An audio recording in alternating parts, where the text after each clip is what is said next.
So then now I gotta dig deeper into who the person is.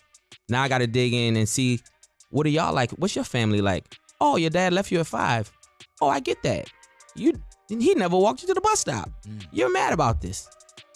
You know what I'm saying? Yes, sir. It's like, man, you know, your mom, she never remarried. Oh, you don't even know what like family is. So of course you don't dig marriage. You know, everybody was very, very excited about the elimination of Drake. Yo, we were not excited, we was energized. I mean, listen, man, it's a lot to take in. Cause like you said, you like people.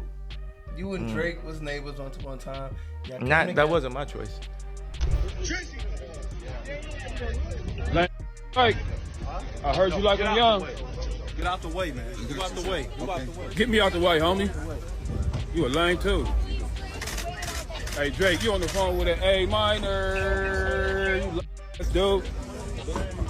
So it looks like the whole rap game has turned their back on Drake. And guess who's out here saying, I told y'all so? None other than Pusha T, who's been trying to warn us about Drake for years now. And get this, word on the street is that Pusha and Kanye have finally squashed their beef, and they are back in the lab cooking up some new heat. And guess what? They reportedly have a Drake diss track in the works. Talk about pouring gasoline on the fire. Meanwhile, more rappers are hopping on the anti-Drake wave after Kendrick Lamar straight up humiliated him with that Not Like Us video. Everybody's clowning Drake for even thinking he could go toe-to-toe with K-Dot and disrespect the West Coast. Honestly, if I was Drake, I wouldn't set foot on the West Coast anymore or even step outside for a while because the backlash is crazy right now. So what did Pusha T have to say about Drake getting destroyed by Kendrick and basically banned from the West Coast? And are Pusha and Kanye really about to go in on Drake with another diss? Let's break it down. That's what I get. I get clown feelings from that.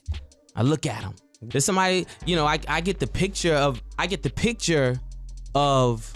the actual photo that I used Of the blackface. of the blackface. Right.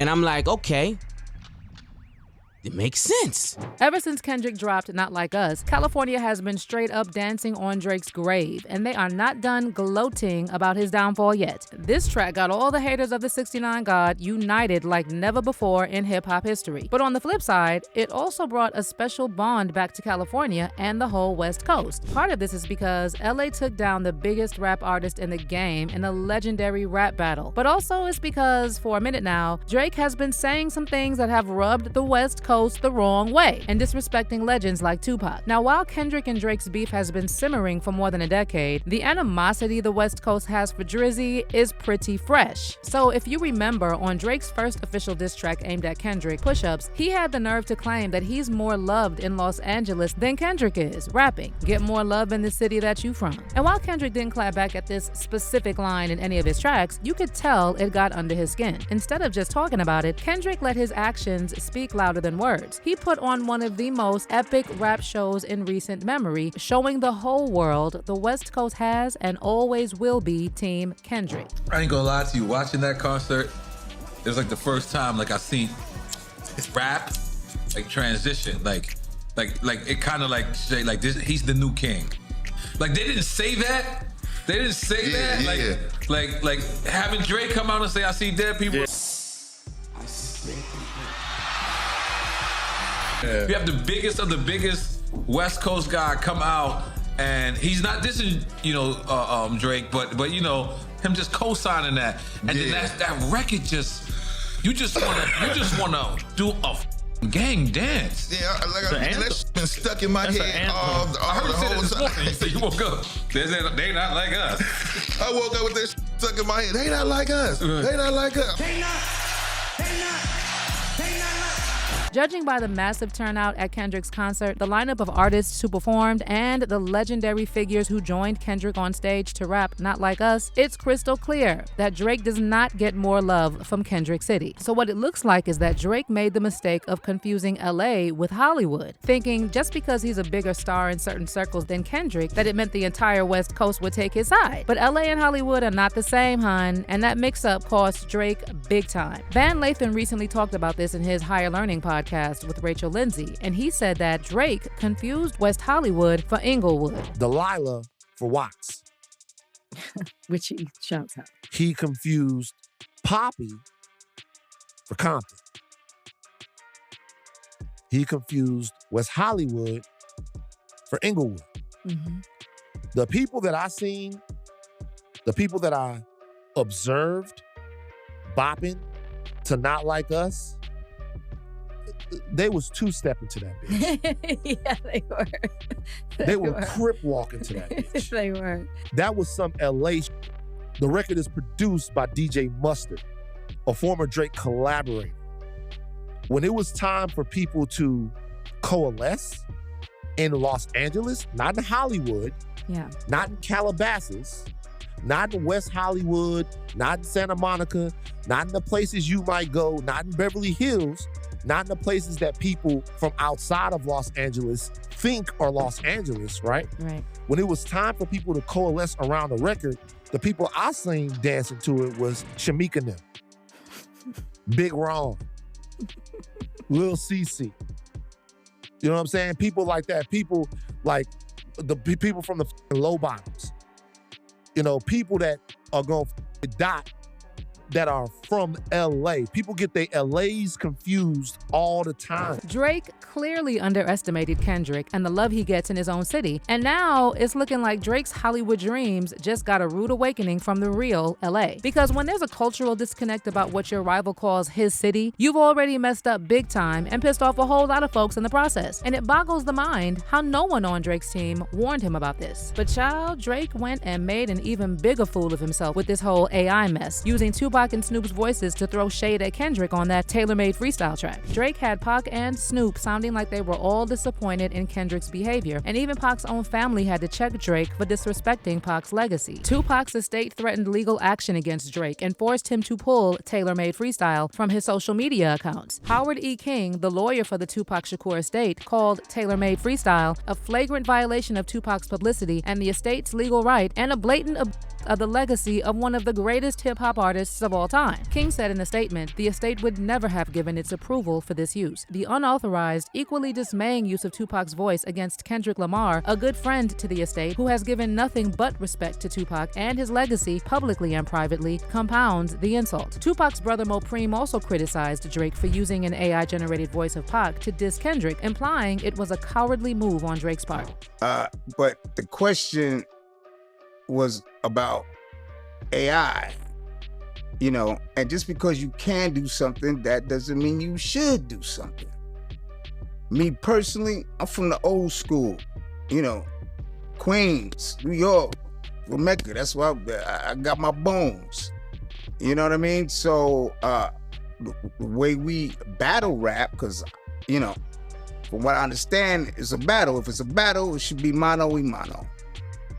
At my humble opinion, it should be mano y mano, skill against skill, flow against flow.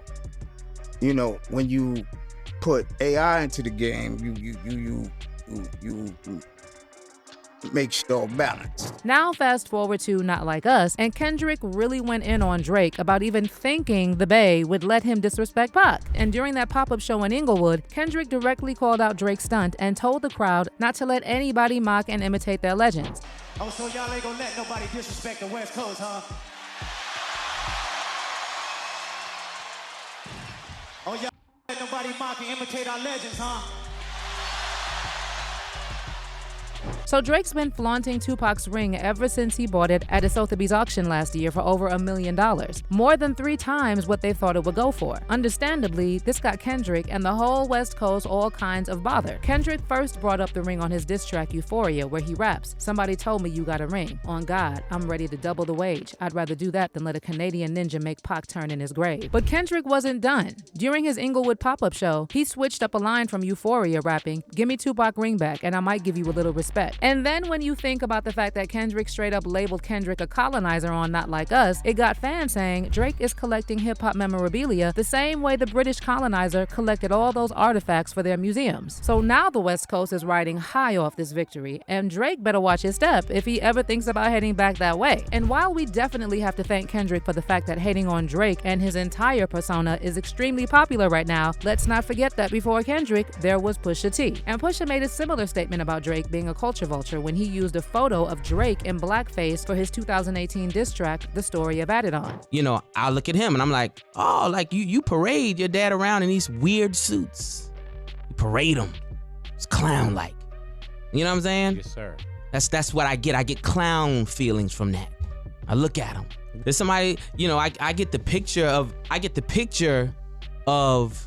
the actual photo that I used of the blackface. Right. And I'm like, okay, it makes sense. You parade your dad around. This is done in 08. This was done in 08. You don't even know that that's not right. That you, like, there's no explanation for that to me. Pusha also put Drake on the spot for staying silent on all black issues, pointing out that Drake only aligns himself with black American culture when he can make a profit from it. Man, I'm Pusha T. Yes, like, listen, the biggest highlight of my life happened in the past few years. Me messing with like Obama and prison reform and so on and so forth. Like, Brother's keeper. Yo, yeah, like, come on. Like, this is me, right? Dope boy, blah, blah, blah, you know, everything. This is real me. Like, you are silent in all black issues, Drake. You really are. You are really, really silent. I don't hear about anything. You don't stand for nothing. You don't say nothing about nothing. You don't. It's just what it is. Like, you have all the platform in the world. You were so passionate back then. No, you weren't. That's number one. That's what I know. Number two, you gotta think about who a person really, really is. And it's like, okay, bang. That's why it's okay. That's why it's okay for you to take a photo like this. You didn't even know it was right. You don't even know how fully, you don't know where you stand at. Mm-hmm. You don't know where you stand at. Oh, that's why you gotta, you know, you highlight your dad clowning like that. Oh, you know, you run to the Memphis. Oh, I'm Memphis, Houston. That's my black side. You never related. And this is something Pusha's longtime collaborator Kanye West also recently touched on during his appearance on the Download podcast. But Kanye being Kanye, he went a step further, adding on to the whole colonizer narrative by calling out Universal Music CEO and referring to him as Drake's rich baby daddy. It cuts Drake's soul. It's like he signed his soul to the devil to not be cool with me, to have to, like, this is his job to go against God. Wow. And it cuts his soul. But what is it specifically about Drake that everyone hates? I just have to know that, because it's like, for everybody, all of the great, Weeknd, Pluto, Metro, Ross, Kendrick. Yeah. Like, there's something obviously wrong with this one individual that no one wants to speak about, and I feel like you're the only person that's gonna really put it out there. I say rich baby daddy. It's like Drake has a rich baby daddy named Lucien and Universal. Wow. He's like, you know, like, man, my daddy got it. You know what I'm saying? It's like, my daddy controlled the spins. My daddy got the DSPs. My daddy. Drake has a rich baby daddy named Lucien. So all of his streams in the number ones is controlled by someone named Lucien. Well, Lucien worked for people who control the banks in Africa, who keep, you know. Oh my God. Think about download. We had Black Wall Street, we had Harlem, we've been gentrified, and we ain't really been pulled together since, other than to maintain what they call the black vote, which you don't have an opinion in that vote. And then they get all these celebrities, they go on TV like, you know, we got a problem with his political opinion. He's out of control. He's bipolar. He's anti-Semite. He's whatever they want to call somebody to try to get people to not listen or have, you know, take away the influence. But look, it's just, I'm God. Now, as for how Pusha and Kanye are reacting to Kendrick basically banishing Drake from the West Coast, even though Pusha and Ye are not from there, they're all in on this celebration. Not only are they giving Kendrick props for calling out Drake's colonizer ways, but word on the street is that Pusha and Kanye are back in the studio cooking up some new tracks. And sources are saying they're not letting this whole Drake and the colonizer narrative slide, and are planning to address it even more in their new music. As for fans, they're saying if Pusha T really decided to come for Drake again, it's gonna get crazy, because the last time Pusha dissed Drake, he practically forced him into becoming a present father to the son he had been hiding from the world. So there's no telling what else Pusha might have up his sleeve. One fan said, "I'm still mad that Pusha wasn't allowed to finish The Boy in 2018. The man said he had filing cabinets of info. He was bored and ready. The beef was just starting to get good." And someone else added, "Gift us that Pusha Kanye feature, please." But let me know your takes on Kendrick uniting the whole West Coast against Drake. And how do you feel about these rumors Pusha and Kanye are planning to go in on Drake again? Is it an overkill at this point? Or do you think Drake deserves to be exposed even more? Drop your comments below and make sure you stick around for this next video.